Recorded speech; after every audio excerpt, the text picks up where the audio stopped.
녹화되고 있지요. 취미를 붙여. 잘해야 되는데. 너무 떨리네. 둘, 셋.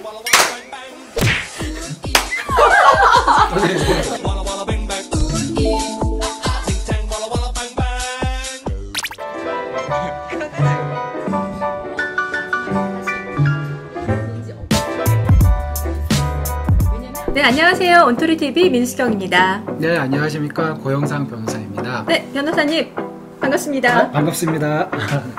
네, 변호사님 저희가 첫 시간이니만큼 법에 대해서 가장 기초적으로 알아둬야 할 내용들을 좀 살펴볼 텐데 어떤 내용을 먼저 저희가 좀 알아볼까요? 일반적으로 법률을 일반인들이 생각했을 때 되게 딱딱하다, 좀 어렵다 생각을 합니다. 그래서 이제 다 그 모든 거를 다 말씀드릴 수는 없고요. 이제 일반인들이 많이 접할 수 있는 뭐 민사적인 거, 형사적인 거, 혹시 문제가 생겼을 때, 예를 들어서 뭐 상대방이 얘기를 하다가 너 법대로 하세요, 딱 이랬을 때 당황스러우시잖아요. 제일 무서운 말이 법대로 합시다. 이러면 그때부터 살짝 멘붕을 맞거든요. 왜냐면 법에 대해서 너무 모르니까. 맞습니다. 그러니까 법대로 해라는 게 딱 얘기를 들었을 때 느낌은 뭔가 이렇게 갑질을 좀 당하는 것 같다, 이런 느낌이 듭니다. 근데 그게 법 자체가 문제가 있다기보다는 이제 사법제도의 한계입니다. 그러니까 사법제도라는 게 어차피 거기서 인정되는 사실은 증거에 의해서 입증된 사실만 증거로 사실이 파악이 됩니다. 네. 그렇기 때문에 좀 선의의 피해자가 생길 수밖에 없겠죠. 그리고 또 우리나라는 특히 뭐 계약서나 합의서나 이런 거를 좀 작성하기를 꺼려하는 문화이기 때문에 좀 더 그 결과가 사실과 좀 괴리가 있는 경우가 많이 있습니다. 근데 이제 이럴 경우에 이제 방지하기 위해서 미리 어떻게 해야 되는지 민사적인 측면하고 형사적인 측면에서 좀 말씀드리겠습니다. 민사와 형사. 저희가 이제 피고인 이런 이야기들 영화에서도 많이 보곤 했는데 솔직하게 저 구별 잘 못해요. 구별을 잘 못하시죠? 네. 피고 같은 경우는 이제 민사소송을 당한 사람을 말하는 거고요. 피고. 예, 피고가. 네. 그다음에 이제 피고인은 검사가 법원에 이 사람 죄를 졌으니까 처벌을 해 주십시오 이러고 기소를 한 사람입니다.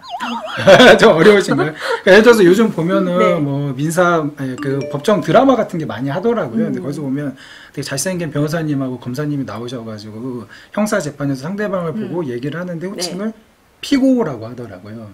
원래는 형사 재판이기 때문에 피고인 이러고 물어봐야 되는데 이제 그걸 아무래도 조금 뭐 실수가 있었는지 계속 피고 이러더라고요. 그러니까 그 방송에서조차도 그렇게 많이들 실수가 나곤 합니다. 조금 더 꼼꼼하게 자문을 구했어요. 그렇죠. 그러니까 저희는 뭐 피고인 뒤에 그 인자 하나 붙은 거 말고는 명확하게 구별하기가 어렵다 보니까 아무래도 또 일반적으로는 그런 어떤 실수 이런 것들이 있지 않을까 싶어요. 그러면 형사 고소 같은 경우에 언제 되고 언제 안 되는지 민사와 형사가 언제 또 같이 되고 이런 그 사례별로 좀 저희가 설명 드릴 수 있는 게 있을까요? 네, 제가 구체적으로 좀 말씀을 드릴게요. 제가 한 달에 한 번씩 경찰서에서 이제 민원 상담을 합니다. 그러니까 일반인 분들이 경찰서에 오셔가지고 상담을 하는데요. 몇 주 전에 이런 일이 있었습니다. 어떤 할머님이 오셔가지고 자기가 세탁소에서 옷을 맡겼는데 탈색이 됐다는 거예요. 그래서 옷을 입을 수가 없었는데 세탁소 그 운영자는 아무렇지도 않게 옷을 주고 가버렸다는 거죠.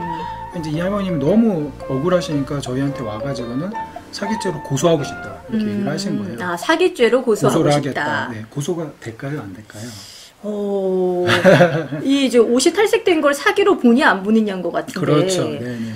좀 어렵지 않을까 싶기도 하고요. 네, 맞습니다. 맞았어요? 네, 잘 맞추셨는데요. 그러니까 사기죄 같은 경우에는 이제 부당한 경제적 이익을 얻기 위해서 상대방을 아까 말씀하신 것처럼 속여야 됩니다. 세탁소 운영자가 처음부터 누군가를 이제 속일 의도는 없었으니까 사기죄는 안 되는 거고 그냥 민사상 손해배상 청구를 할 수밖에 없습니다.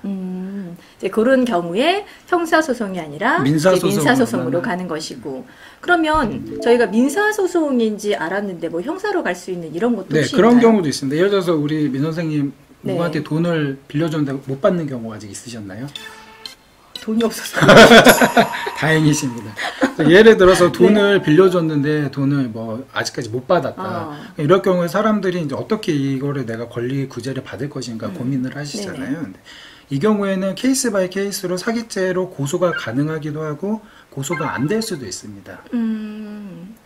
정말 케이스 바이 케이스인 거예요? 네네. 그러니까 똑같이 돈을 내가 누구한테 뭐 1,000만 원을 빌려주고 돈을 못 받았는데 네. 어떤 경우는 사기죄로 고소를 해서 상대방이 처벌을 받을 수 있어요. 근데 어떤 경우는 처벌을 못 받은 경우도 있습니다. 그 기준이 뭐예요? 그 기준이 제가 이제 좀 법적인 내용으로 좀 깊게 들어가는데요. 이제 돈을 빌린 사람이 돈을 빌렸을 당시에 변제 의사가 전혀 없거나 변제할 수 있는 능력이 없었습니다.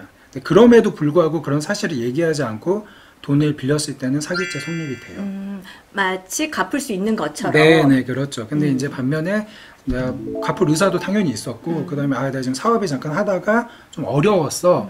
그럴 경우에는 잠시 한 몇 년, 몇 개월 돈을 변제를 못 하더라도 사기죄 고소는 안 됩니다. 정말 그렇죠. 그 케이스 바이 케이스네요. 또 이런 또 의문 들지 않으세요? 두 개 제가 사례를 말씀드렸는데 네. 결국에는 돈을 빌렸을 당시에 이 사람이 변제 의사가 있었느냐 없었느냐 그게 이제 중요한 것 같은데 그런데요? 그걸 어떻게 파악을 할 수 있을까요? 그런데요? 그것도 어떤 증거가 있어야지. 맞습니다. 예, 잘 말씀하셨는데요. 그래서 이제 그거를 저희가 뭐 검사나 판사나 변호사들이 그 사람 안을 뭐 들여다볼 수는 없는 그렇죠. 거죠. 이제 재반 증거들을 정황 그 당시에 돈을 빌렸을 때의 상황을 좀 구체적으로 봅니다. 그래서 이 사람이 엄청 막대한 채무를 졌는지, 근데 그러한 사정을 숨기고 나서 돈을 이제 빌렸는지. 아니면 어느 정도 자기가 채무가 있었지만 돈을 계속 벌 수 있는 방법이 있었다. 이럴 경우에는 이 사람이 변제 의사가 있었다고 봐서 사기죄 성립이 안 되는 거죠. 아유, 역시 어렵네요. 역시 어렵네요. 그러니까 더 정말 꼼꼼하게 들여다봐야 되고. 네네, 맞습니다. 네, 정말 어떤 정황들이라든지 네. 여러 가지 증거라든지 이런 것들을 많이 우리 아까 계약서 이야기도 했지만 그런 부분들도 중요한 것 같아요. 평상시에 많이 준비를 해 놓으시는 게 네네. 나중에 분쟁이 생겼을 때는 유리하시죠. 그렇군요. 제가 조금 궁금한 부분이 하나 있는데요. 네. 보통 이거 어느 정도 기간 안에 또 해야 효력이 발생하고 네, 나중에는 네. 그게 전혀 뭐 증거로서 인정받지 못하고 뭐 이런 부분들도 있는 것 같더라고요. 네, 맞습니다. 혹시 영화 근원 목소리, 뭐 공범 이런 거 보신 적 네네네네. 있으세요? 그 이제 80년대 어떤 아이 이제 유괴됐는데 결국에는 미제 사건으로 남았고 그다음에 이제 범인을 못 찾았는데 공소시효가 완료돼서 이제 지금은 범인이 나 범인입니다 얘기를 하더라도 처벌을 못 하잖아요. 그래서 이제 그거 가지고 좀 문제가 좀 많이 있었습니다. 근데 이게 형사 사건에서는 공소시효 제도입니다. 공소시효. 예. 네, 많이 들어봤어요. 네, 많이 들어보셨죠. 그러니까 공소시효라는 것은 이제 일정 기간이 지나면은 국가의 소추권을 이제 없애버리는 겁니다. 그러니까 예를 들어서 이제 국가가 범죄인에 대해서 그거를 처벌을 이제 할 수 있는 권한을 없애버리는 거죠. 그게 몇 년이에요? 그건 이제 범죄마다 다릅니다. 그래서 뭐 10년, 15년, 25년 이렇게 다르긴 한데 이제 그거를 꼭 구태여 둘 필요가 있느냐는 이제 여론이 있었죠. 피해자 입장에서 많이 억울할 것 같아요. 맞습니다. 그 다음에 이제 더 문제가 되는 게 뭐 국가에 의해서 국민이 이제 피해를 본다던가 아니면 이제 몇 년 전에 있었던 것처럼 어떤 미성년 여아에 대해서 좀 잔혹한 성범죄 같은 경우에 이거는 공소시효 제도를 놔둬야 될 필요가 있느냐. 이제 그래서 최근에는 법이 또 개정됐습니다. 그래서 13세 미만 아이들에 대한 성범죄 같은 경우에는 현재는 공소시효 제도가 폐지됐습니다. 아, 그렇군요.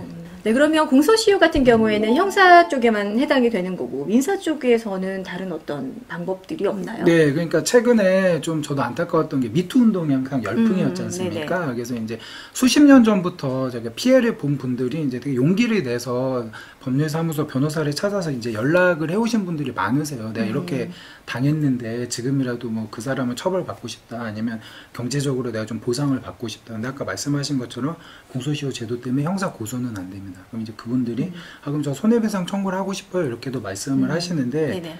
근데 또 문제가 되는 게 민사에는 소멸시효 제도라는 게 있습니다. 소멸시효. 네네. 소멸시효. 네, 네. 권리가 있음에도 불구하고 권리를 행사하지 않으면 이제 그 권리 역시 소멸되는 거죠. 혹시 그런 얘기 들어보셨는지 모르겠지만 그 법에 대한 격언 중에 자기 권리 위에 잠자는 자를 보호하지 말라 이런 격언이 있습니다. 격언도 어렵네요. 그렇기 때문에 민사상 재판 같은 경우에도 원칙적으로 안 날로부터 3년, 있은 날로부터 10년이 지나버리면 또 손해배상 청구를 하지 못합니다. 그래서 그 문의를 주신 분들도 너무 큰 범죄를 당하셨고 그 피해가 지금까지도 계속 되지만 형사 고소도 안 되고 민사상으로도 지금 손해배상 청구를 못 받고 좀 그런 안타까운 사정들이 있습니다. 오늘 저희가 이제 법과 관련해서 사실은 굉장히 멀고 힘들게 느껴지지만 네. 우리 생활에서 굉장히 밀접하고 또 알아둬야만 나를 보호할 수 있고 우리를 보호할 수 있는 게 아닌가라는 생각이 들어요. 네. 정말 법대로 하는 게 가장 안전하고 가장 현명한 방법이 아닐까 싶습니다. 예, 법대로 하라는 말이 아까 저도 잠깐 말씀드렸지만 그게 나쁜 의미는 아닙니다. 네. 잘 자기가 이용을 하면은 자기 권리를 보호할 수 있고 언제든지 그 자기가 이용을 할 수 있기 때문에 다음에 계속 제가 말씀드리겠지만 그런 것들을 잘 일상생활에서 준비를 하시면 네. 되게 도움이 될 것 같습니다. 네, 다음 시간부터는 저희가 정말 알아두면 좋은 생활 법률 네, 네. 밀착형으로 해서 네, 네. 정보를 전달해 드리도록 하겠습니다. 오늘 첫 시간이었는데 떨리셨나요? 너무 많이 떨렸습니다. 하나도 안 느껴졌어요. 네, 그럼 저희 다음 시간에 다시 네, 뵙겠습니다. 알겠습니다. 네, 고맙습니다. 네, 감사합니다.